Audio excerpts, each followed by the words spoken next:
Hey, I'm Andrea from Santa Fe Painting Workshops, and this is part 3 of how to start an abstract painting with shapes. And I've already demonstrated some really cool techniques on how to start this painting. So if you haven't watched those videos, you might want to go back. But if what you really want to learn about is wet brush and dry brush, then I'm going to do a lot of that in this video here. So let's talk about wet brush and dry brush. And it's exactly what you think it is. Wet brush, your brush is wet. Dry, your brush is dry. First of all, where are good areas where we could do wet brush? In this painting, I already have wet brush here, and the background was all done with wet brush. And because I have so much texture going on in different areas, I'm wanting to actually make this shape a little bit more solid, and wet brush is going to be good. So my brush is wet. I always take off the excess water like this, and I'm going into this darker blue, this sort of indigo blue. My brush is wet, and so notice that you just get a nice, even, clean application.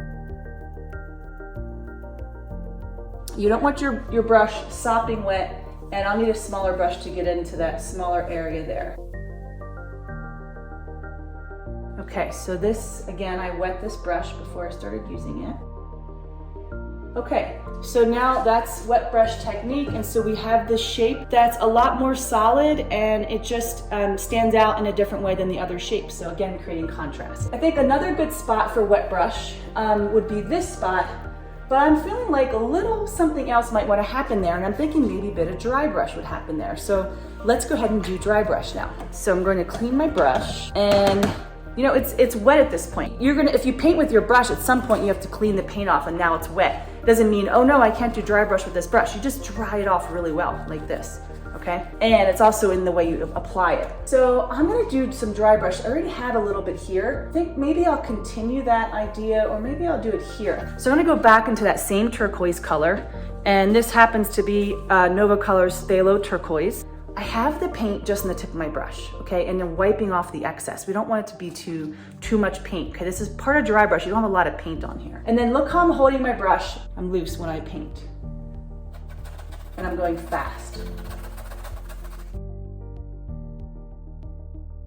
So you see that effect. And it's not showing up super well because it is a little bit dark. Okay, so adding a little bit of white to my brush. Okay, so you can see, let's come a little closer, that effect, okay? It is, again, dry brush is showing what's under, and it's a really quick brush movement. Now, you know, the direction I did that in is very off to the side there. I'm not sure that I love that. So I'm gonna actually continue it and just let it sort of curve into those other areas here. So, and you know, we can also just go over it a little bit, but I want to be a little bit more on the diagonal here. And so also with the dry brush, any texture you have under, it really accentuates it, because I'm kind of hitting the high points of the texture with the light color. Let's go back to wet brush. So you know, it's a push-pull between the wet brush and the dry brush, because I want to actually sharpen this edge with that blue. So I do like how that stands out. Yeah, I like how that stands out, and I want to carry that idea over here too. Always balance out your marks. This is like, if this is the only mark like it on the page, I mean, we have these too, but it's actually a different color. Let's bring it over here too. Bring your elements around your piece. I say page a lot of times, but you know what I mean. Canvas, page, whatever surface you're working on. Bring these elements around. Don't just do it in one place. Odd numbers usually work well. So wet brush, dry brush, right? We can see that like sharper lines, sharper shapes, wet brush. A little bit more blendy and blurry and mysterious dry brush technique, okay? So let's see if there's anywhere else we want to do dry brush. I think I need to bring this color in the scene a little bit more. Now remember, I scumbled that. Let's dry brush it in, and so you'll see the dry brush difference right next to it.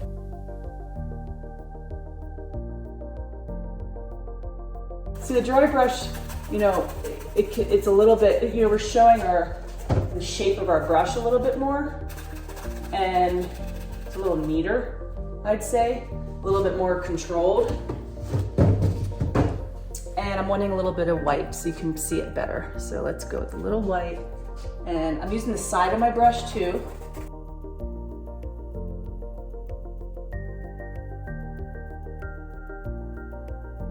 Okay, so now I'm gonna go back into that white.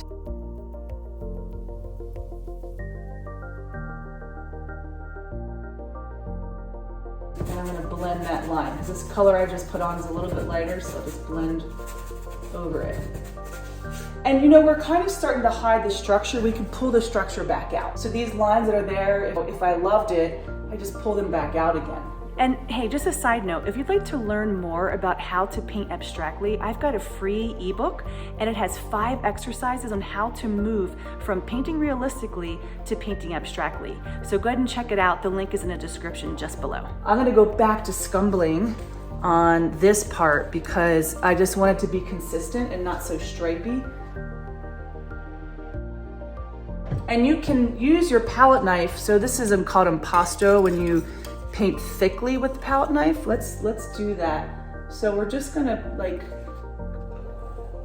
push the paint on the canvas and not try to spread it too thin. That's more of an impasto technique and it creates texture. If you like impasto, you want an artist in the pop art movement in the 1960s. He made these really cool icing and cupcake paintings using really thick paint. So it looked like icing. We're gonna use our wet rag. Let's just clean this up a little bit and remove. We might even wanna repaint in the turquoise here. Let's go ahead and just paint the turquoise back in that spot. Actually, let's do wet brush there because we've got wet brush here and we don't really have it in a whole lot of other spots. So let's just balance that out with some more wet brush. And again, that structure I have, I can paint it in a way where we still see it, like ghost-like image, which is pretty cool to do that. Or you can just cover over it. You can bring it back in again. Acrylic is very forgiving. Dry it, start all over again. Wipe it back when it's wet. You know, there's one thing you want to be careful of, just don't keep painting over and over again because you will get mud eventually. Okay, I'm gonna go a little bit more solid on that.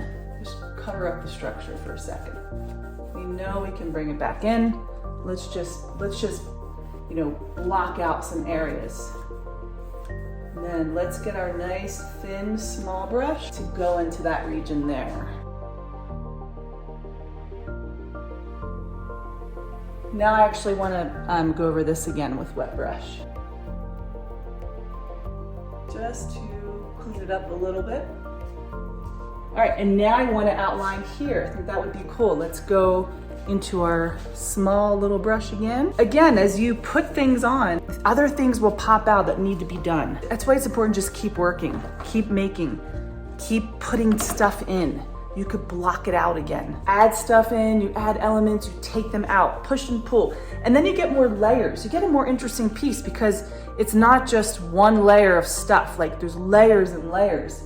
You know, maybe you messed up a ton and you just kept painting over it again and over it again and over it again. Well, all those other paintings are still under there. The texture's under there. I don't recommend using white. I would never gesso over this painting unless I truly wanted a 100% like clean slate. What I would do is I would just do one solid color, dry brush or solid color over it, or several colors, so that we have a base still. Because you always want to start with the base anyway. We're not starting on a white canvas when we actually start our painting. So you may as well not go back to ground zero. I want to bring that all the way up here. That, yeah, connect that with that part. Yeah. Okay, so you can see how we can really have a lot of fun just adding different elements into the shapes. And what I really wanted to show today was the difference between wet brush and dry brush and the different effects that you get. And so you can see these really solid shapes that are standing out. And then we have these more blurry areas that we've created with dry brush and also a bit of scumbling. That's it for part 3 of how to paint an abstract with shapes. I will have one more video and then that'll be it for the series. Thanks for watching. Be sure to subscribe and like because more people will get a chance to see my videos if you do that. Thank you so much.